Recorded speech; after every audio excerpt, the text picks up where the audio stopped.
High বন্ধুরা, welcome to Debarchana kitchen. Debarchana kitchen আজকে সুন্দর একটা রেসিপি তোমাদের জন্য নিয়ে এসেছে। বাজারে গিয়ে দেখলাম খুব সুন্দর ডুমুর উঠেছে, তাই মেয়ে বায়না করলো যে ডুমুর কেন, ডুমুরের তরকারি খাবো। তা আমি সেই ডুমুর কিনে নিয়ে আসলাম, নিয়ে এসে সেই ডুমুর রান্না করব আজকে। তা ডুমুর সিদ্ধ করে রেখেছি, এদিকে আলু ভেজে নিয়ে জিরে ফোড়ন দিয়ে আলু ভেজেছি, ভেজে এর মধ্যে জিরে, আদা আর লঙ্কা বাটা দিয়ে একটু জল দিয়ে দিলাম, আর একটু হলুদ দিয়ে দিলাম। দিয়ে এবার এর মধ্যে আমি ভালো করে একটু কষিয়ে নেব। এটা কষানোটা জল দিয়ে কষালে সেই কষানোটা ভালো হয়, আর আলুটাও সিদ্ধ হয়ে যাবে। আলু ভেজে নিয়েছি ভালো করে, যদিও সিদ্ধ হবে, তবু এখনকার আলু তো খুব একটা ভালো হয় না, তোমরা জানো। এবার আমি এর মধ্যেই দিয়ে দেবো ডুমুরগুলো, দিয়ে ডুমুরও এর সাথে কষাবো। সিদ্ধ করে রাখা ডুমুরগুলো আমি একটু চটকে নিয়েছি, অল্প, বেশি চটকাইনি, নিয়ে এর সাথে দিয়ে এবার আমি দিয়ে দিলাম একটু মিষ্টি অল্প করে।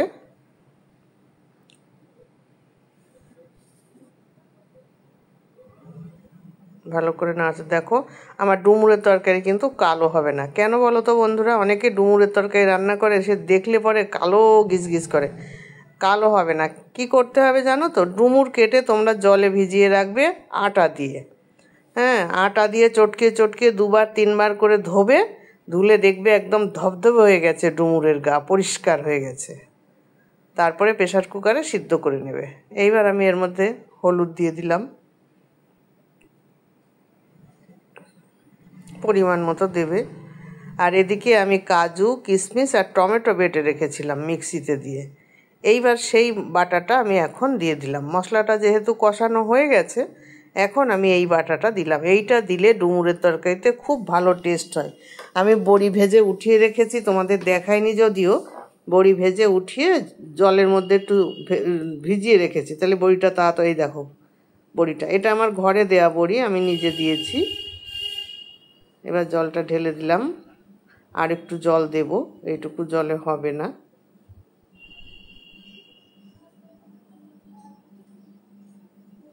একটু গরম মশলা গুঁড়ো করা থাকে, সেটা দিয়ে এর সঙ্গে কষাবো, তাহলে সেন্টটা আরও সুন্দর হবে।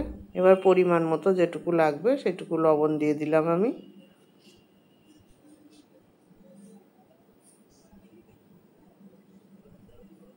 দেখো রং কত সুন্দর হয়েছে, এক ফোঁটাও কালো হবে না রং।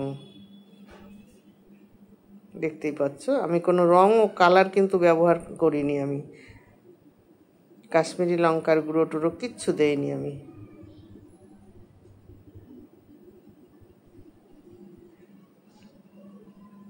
এবার এইটা দিয়েও একটু কষিয়ে নিচ্ছি। খুব সুন্দর একটা স্মেল আসছে। আমি যেভাবে করেছি, অনেকে তো তোমরা সব, আমরা সাধারণত যা রান্না করি জিরে ধনে গরম মশলা দিয়ে, বড়ি টড়ি দিয়ে, ঘি দিয়ে রান্না করি। আবার কেউ চিংড়ি মাছ দিয়ে ডুমুর রান্না করে, যেমন ইঁচড় করে।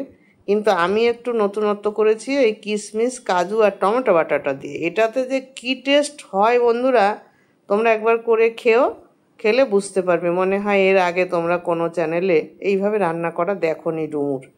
আমার মতো করে রান্না করে খেয়ে তোমরা দেখে আমাকে কমেন্টস করে জানাবে। আর এইভাবেই তোমরা রাঁধবে, আর অন্যভাবে রান্না করার চেষ্টাই করবে না।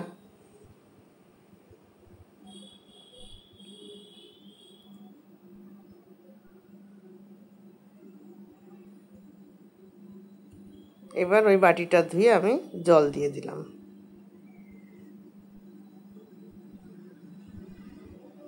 দিয়ে ঢাকা দিয়ে দিলাম তরকারিটা ভালো করে ফোটার জন্যে।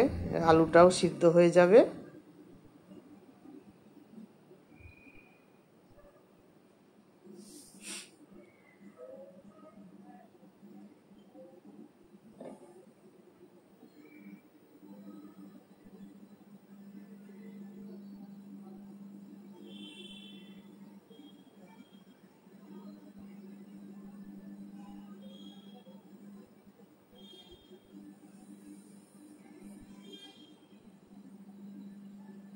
এবার ঢাকনাটাকে আমি খুলে দেব, খুলে দেখব।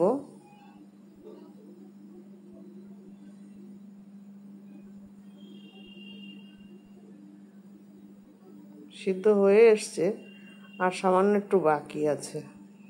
আমাকে আরেকটু ঢাকা দিতে হবে।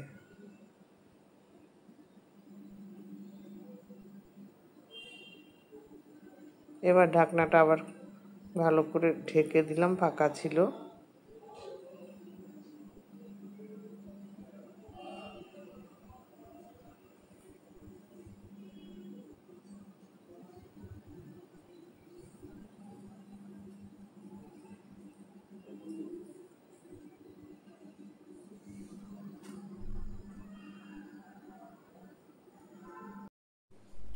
এবার ঢাকনাটা খুলে দেব, দেখবো একটু সিদ্ধ হয়েছে নাকি। সিদ্ধ হয়েছে, আর একটু সিদ্ধ হলে তবে ভালো হবে।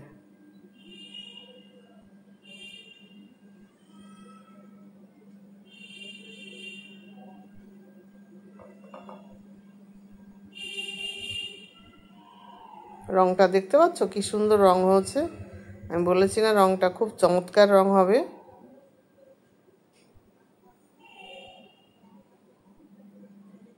এবার এর মধ্যে আমি ঘি দিয়ে দিচ্ছি, হয়ে এসছে আমার রান্না। ঘি দিয়ে দিচ্ছি।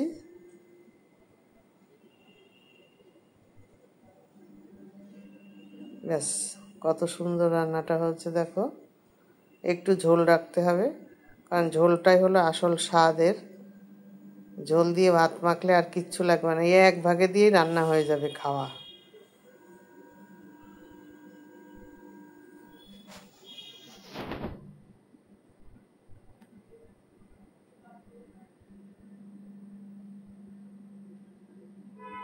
বড়িগুলো বেশ সুন্দর ঝোলে একদম টুপু টুপু হয়ে গেছে। এখন আমি এটাকে নামিয়ে দেব।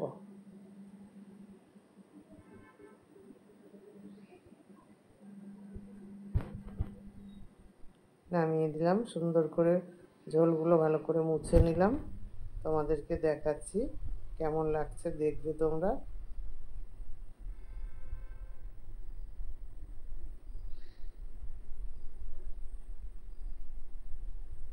দেখো এবার কত সুন্দর কালার হচ্ছে বন্ধুরা। তাহলে রান্নাটা তোমরা এইভাবে করে খেয়ে আমাকে জানাবে। ভালো লাগলে লাইক শেয়ার কমেন্টস করবে। যারা এখনও সাবস্ক্রাইব করনি তারা সাবস্ক্রাইব করে দেবে। আর হ্যাঁ, এই রান্নাটা বেশি বেশি করে শেয়ার করবে, কারণ এইভাবে অনেকেই কিন্তু করে না। ঠিক আছে, তাহলে সকলে ভালো থাকো। আজকের মতো এখানে রাখি, টাটা।